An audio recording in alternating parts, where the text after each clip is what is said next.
ఇవాళ మనం Vijayawada east bypass గురించి వివరాలు చూద్దాం. సో గూగుల్ మ్యాప్స్ లో చూస్తే ఇది విజయవాడ ఏరియా. ఈ వైట్ కలర్ లో ఉన్న లైన్ ప్రస్తుతం నిర్మాణంలో ఉన్న వెస్ట్ బైపాస్. ఈ రెడ్ కలర్ లో ఉన్న లైన్ కొత్తగా రాబోతున్న ఈస్ట్ బైపాస్. ఇది ఫైనల్ అలైన్మెంట్ కాదు. ఈ రూట్ లో మొత్తం 3 అలైన్మెంట్ లను డిజైన్ చేశారు. వాటిలో ఇది ఒకటి. ఇది సుమారుగా పొట్టిపాడు దగ్గర స్టార్ట్ అయ్యి తరిగొప్పుల, దావలూరు, మోరంపూడిని దాటుకొని చిన్నకాకం దగ్గర కలుస్తుంది. ఇక్కడ రొయ్యూరు, వల్లభాపురం మధ్యలో కృష్ణానదిని దాటడానికి ఒక బ్రిడ్జిని నిర్మించాల్సి ఉంటుంది. అలానే ఇక్కడ దావలూరు దగ్గర నేషనల్ హైవే 65 కోసం ఇంటర్చేంజ్ ఫ్లైఓవర్ ని నిర్మిస్తారు. ఇక్కడ చినకాకాని దగ్గర ట్రంపెట్ ఇంటర్చేంజ్ నిర్మిస్తారు. ఈస్ట్ బైపాస్ మొత్తం పొడవు సుమారుగా 50 కిలోమీటర్లు ఉంటుంది. దీని నిర్మాణం కోసం 2716 కోట్ల రూపాయలని కేటాయించారు. సో ప్రతిపాదించిన 3 అలైన్మెంట్లలో ఒక అలైన్మెంట్ ని NHAI అధికారులు ఫైనల్ చేసిన తర్వాత ఆ అలైన్మెంట్ కి సంబంధించి DPR వర్క్స్ స్టార్ట్ చేస్తారు. ఇదే కాకుండా ఇక్కడ విజయవాడలో ట్రాఫిక్ ని తగ్గించడం కోసం ఒక ఫ్లైఓవర్ ని ప్రతిపాదించారు. సో మీరు ఇప్పుడు ఇక్కడ చూస్తున్నది బెంజ్ సర్కిల్.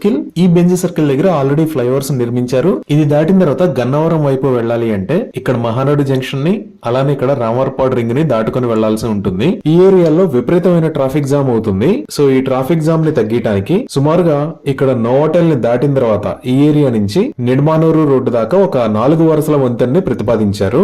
దీనిని ఇన్నోవేటివ్ సూపర్ స్ట్రక్చర్ డిజైన్ తో నిర్మించాలని ప్లాన్ చేస్తున్నారు.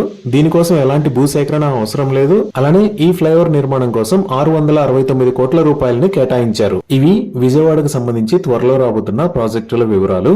Thank you.